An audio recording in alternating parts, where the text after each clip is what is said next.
Excuse me. I Hi. wanted to know if I could get your number. I have a boyfriend. Boyfriend? Do you have any Yeah. friends? No.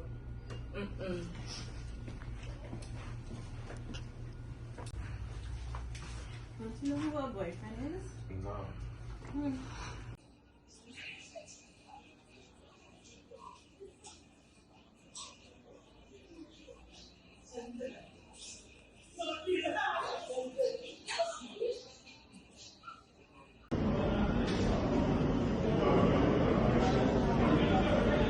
Okay, what year are you in? Yeah.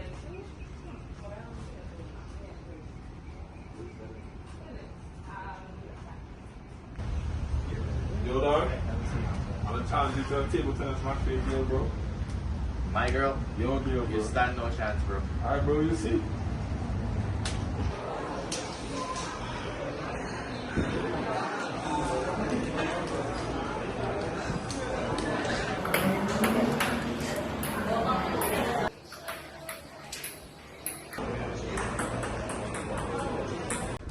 Excuse me, I need help. I need someone to play the game of ping pong.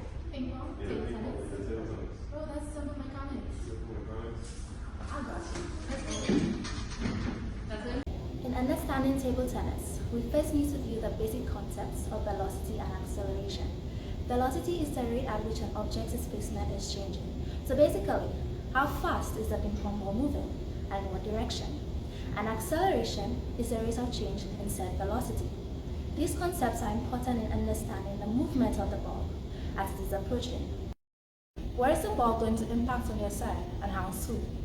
This helps in arriving at the ball earlier, which then allows for better reaction time and more decisive plays. There are two things in playing tennis that dictate the game. One, playing stronger strokes.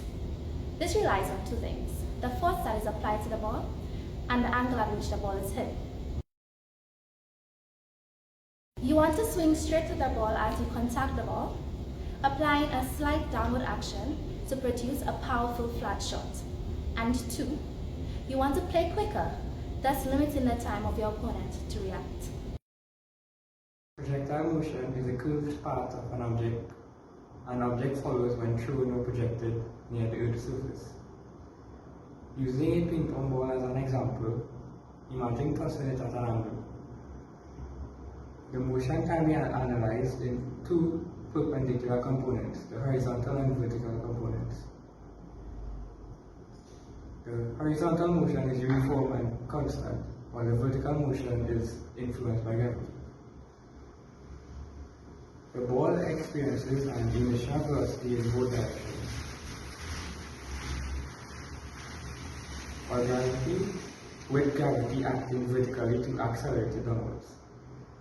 During flight, the horizontal velocity remains constant, but the vertical velocity changes due to gravity. The combination of these two motions results in the ball's parabolic trajectory. The time of flight, maximum height, and range of the ping pong ball can all be determined using the kinematic equations of motion. The horizontal and vertical displacements, initial velocities, and acceleration due to gravity all play crucial roles in these calculations. So the first equation we can see is velocity is equal to initial velocity plus acceleration multiplied by time.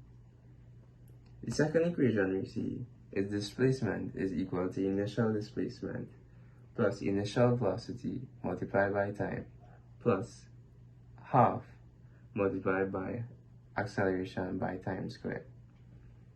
The last equation we see is velocity squared is equal to initial velocity squared plus 2 multiplied by acceleration multiplied by the difference between the displacement and the initial displacement of the given body. Okay, so now let's look at the given variables in each equation. So we have velocity, initial velocity, displacement, initial displacement, acceleration, and time. We have the given units. We have meters per second for velocity and initial velocity. We have meters For displacement, we have meters per second squared for acceleration and seconds for time. It's interesting to note that velocity, displacement, and acceleration are vector quantities. A vector quantity is one that has both magnitude and direction. Okay, so now that we have this knowledge, let's attempt a sample question. That is x and y components to the system. Let's take a moment to analyze. Okay, so we can see that the system can be broken down into x components and y components. In the x components, we can see that initial displacement is equal to 0 meters and displacement is equal to 2.5 meters and initial velocity is equal to 10 meters per second. In the y components, we can see initial displacement is equal to 0.31 meters and displacement is equal to 0 meters. So, the unknowns are acceleration in the x region, acceleration in the y region, and time. How do we go about calculating these unknowns?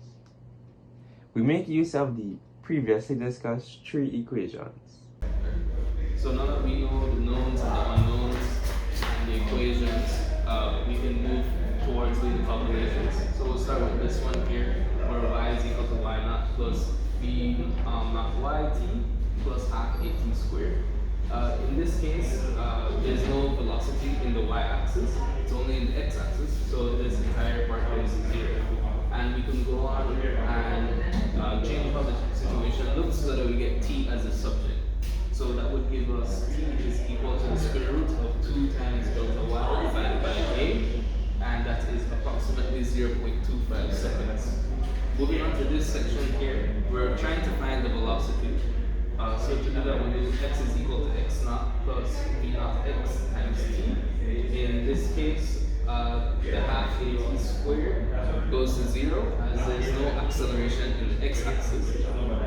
Acceleration is only in the y, and that's because it's due to gravity. So we can rearrange this question again to get v naught x, which in this case is just v naught, as there's velocity only in the x-axis. So v equal to delta x divided by t, and that gives us 10 meters per second is equal to our initial velocity.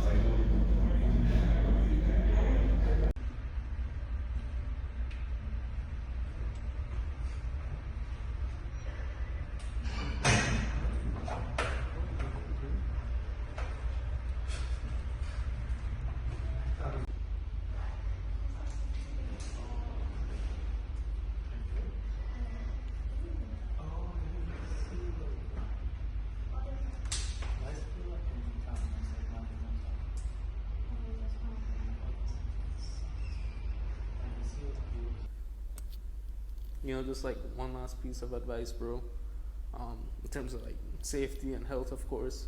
You know, this is a sport, so you gotta take these things into consideration. Your own safety, especially. You know, make sure you do your stretches.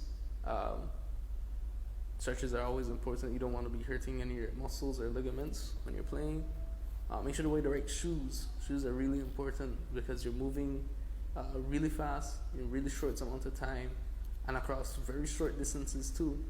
So you might be here one moment, you might be over there in the next moment. So you really want shoes that have the proper grip, so they give you enough friction to hold up your weight, so you don't end up tumbling over. And in terms of like hitting the ball, of course, trying to hit the ball as hard as possible will make the ball go even faster, but you don't want to hit it so hard that you end up hurting yourself.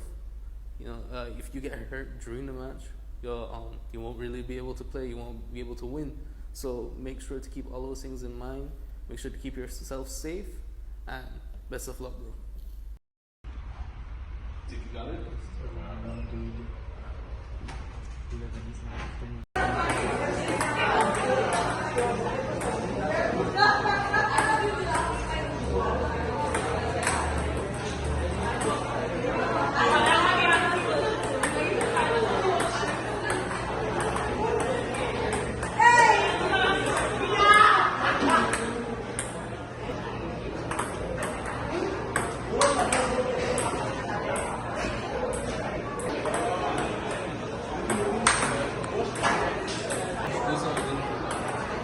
one of him.